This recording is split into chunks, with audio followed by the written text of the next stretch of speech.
Olá, crianças! Tudo bem com vocês? Espero que sim. Olha eu aqui novamente.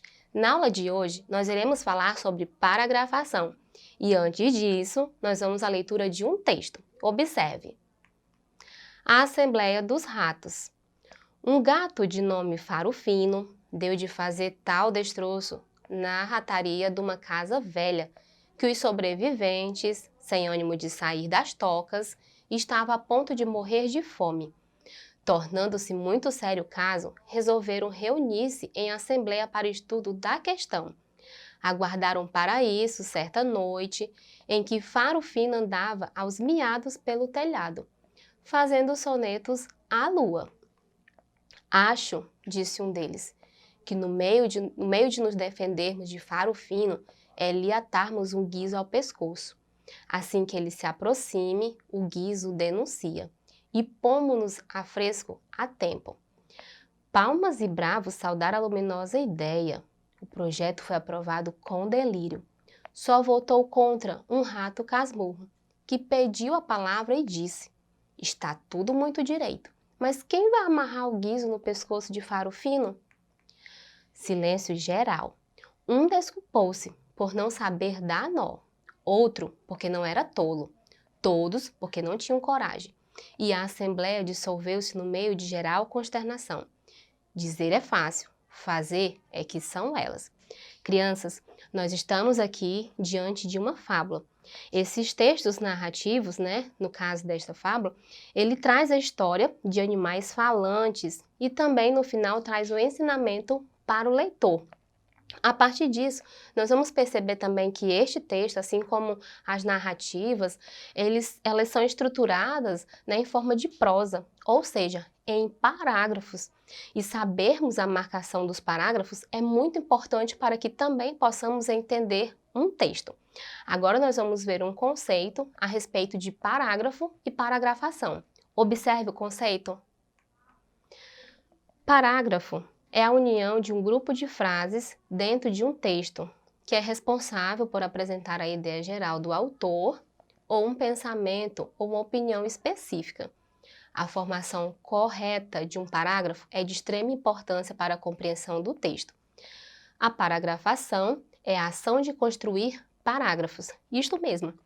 Sabemos que parágrafos é a reunião de frases que trazem um sentido para o texto. E a paragrafação, que é o tema da nossa aula, é o ato de construir estes parágrafos. Vamos ver se você está construindo de forma correta? Vamos ver a ilustração? Veja que vocês têm uma ilustração da página de um caderno. Ao lado esquerdo, você tem uma linha rosa. Ela marca aí a margem esquerda do seu caderno. Para que você possa fazer um parágrafo, é preciso você dar um espaçamento, um recuo da margem esquerda para o início da primeira frase do parágrafo. Observe mais uma vez. Veja que você dá um espaçamento de 2 dedinhos. Isso mesmo. Toda vez que você quiser dar o início de um parágrafo, você observa a margem esquerda, dá um recuo de 2 dedinhos e inicia a primeira frase do parágrafo. Agora, nós vamos observar como isso acontece dentro dos textos. Olha só. Primeiro, nós temos que entender que a narrativa, que é o caso que nós estamos estudando, qual é a estrutura dos textos narrativos. Vejam só para você lembrar. Temos uma situação inicial, um conflito, o clímax e o desfecho, Vocês já estudaram sobre isso. Agora nós vamos ver como acontece a organização dos parágrafos de acordo com a estrutura do texto. Vamos utilizar o mesmo texto que utilizamos lá no início da aula. Observe. Veja que aí, o primeiro parágrafo, você tem a apresentação dos personagens e do ambiente onde acontece a narrativa. O que acontecia, a comunidade ratazana estava aí à mercê de um gato. Então aqui, olha, é a situação inicial.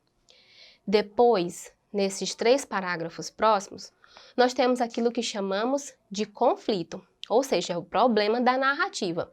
Veja que aqui a comunidade ratazana ela fez questão de provocar uma assembleia para verificar o que fazer com aquele gato, já que a comunidade estava ameaçada. Depois nós temos o quê? Nesses dois parágrafos aqui, nós temos o que chamamos de clímax. É o momento que todo mundo se envolve. Ou seja, um rato pediu a palavra e disse, olha, está tudo muito certo. Mas quem vai fazer isso? E aí, o que vai acontecer? E aí, nós vamos para o desfecho.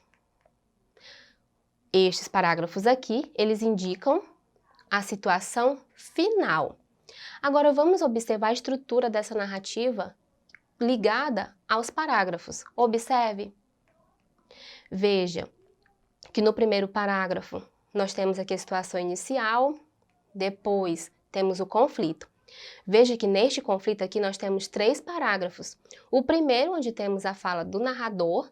No segundo, nós temos aí a fala de um personagem, marcada aí pelo travessão. E por último, mais uma vez, o narrador, né, falando sobre a narrativa. Então, depois nós temos o quê? Nós temos o clímax, que são os 2 próximos parágrafos. E por último, nós temos aí a situação final. Observe, criança, que em todos estes parágrafos nós marcamos aí 2 dedinhos para darmos início aos parágrafos do texto.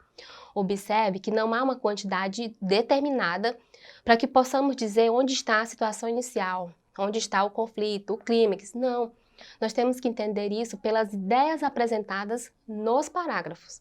Agora observe só. Vejamos agora um artigo de opinião. Um artigo de opinião, crianças, é um texto em que o autor ele se coloca defendendo aí uma ideia.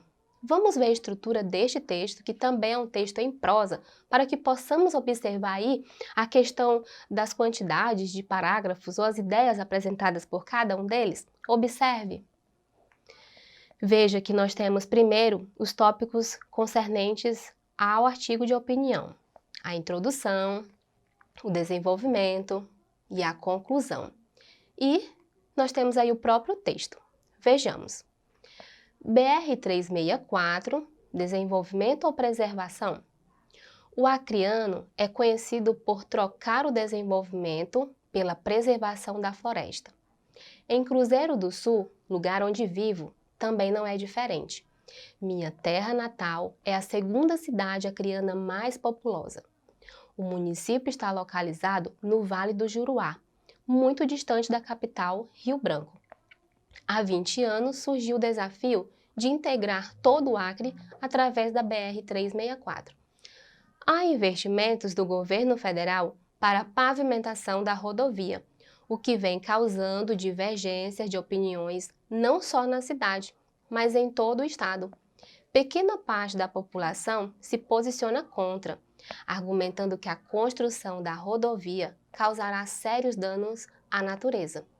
Argumentam que a criminalidade aumentará, pois a rodovia interligará Cruzeiro do Sul não só a capital, mas sim a todo o Brasil. Assim como eu, a maioria da população é favorável à pavimentação da rodovia, pois ela, quando concluída, trará como retorno a geração de empregos. Consequentemente, proporcionará a melhoria da qualidade de vida da população e o desenvolvimento, desde que seja de maneira sustentável, ou seja, devemos usar o que a natureza nos proporciona de maneira racional, para que as futuras gerações tenham acesso aos mesmos recursos. Tenho plena convicção de que a conclusão dessa rodovia trará benefícios não somente para os cruzeirenses, como para todo o Vale do Juruá e para o Acre, de maneira geral. Observo que nos últimos 10 anos, a BR-364 vem sendo aberta consecutivamente no período do verão. Há uma redução significativa do preço dos produtos comercializados em nossa cidade, se comparada ao período de inverno, quando a rodovia encontra-se sem tráfego devido às chuvas. E ele segue para o final. Sou plenamente favorável à pavimentação da BR-364, pois ela, quando concluída, será um atrativo para a instalação de indústrias e empresas para a nossa região, gerando assim emprego e renda para a população. Também proporcionará a integração de todo o Acre. Espero que o sonho dos acreanos, em especial dos cruzeirenses, se realize o mais breve possível, pois só assim viveremos dias melhores. Crianças, este texto ele foi escrito por um aluno daqui do nosso estado, né, para concorrer às Olimpíadas. E veja que ele traz aí um artigo de opinião. Vejamos algumas situações referentes a este texto. Vejam só. Neste primeiro parágrafo, nós temos aqui a introdução, onde se introduz a temática abordada, que nós vimos lá no início. Depois, nestes parágrafos aqui, nós temos o que chamamos de desenvolvimento. Vejamos que temos 2 parágrafos, onde ele traz aí os argumentos para poder defender a sua ideia, não é verdade? Então vejamos agora. Neste último, nós temos aqui o que chamamos de conclusão, ou seja, é o momento que ele se coloca contra, né, ou a favor. Vejamos aí que ele está a favor da construção. E no final, ele dá aí a sua conclusão em relação a tudo aquilo que ele já havia falado. Então vejamos mais uma vez como acontece a estrutura do texto atrelada com a questão do uso dos parágrafos. Observe. Veja que nós temos aqui um parágrafo, os 2 próximos e o último. Vejamos os espaçamentos. 2 dedinhos de recuo, justamente. Estamos percebendo aqui que para darmos a marcação do parágrafo, sempre iremos fazer assim. Obedecemos a margem esquerda do caderno, né, da folha de caderno, damos aí 2 recuos, que é justamente aqueles 2 dedinhos lá, e iniciamos a primeira frase do nosso parágrafo. Crianças, observe, falando mais uma vez, não há uma quantidade X de parágrafos para determinar aí a introdução, desenvolvimento, a conclusão, mas há sim uma ideia apresentada pelos parágrafos. Vejamos aqui que tudo isso contribuiu para que pudéssemos entender um pouco mais acerca disso tudo. Agora, vimos todo este conteúdo, vamos observar outras situações muito importantes. Não esqueça jamais, paragrafação, ato de construir parágrafos. Bom, terminamos aqui a nossa aula. Se você quiser rever a esta e a outras aulas, acesse a plataforma Eduque e bons estudos para você!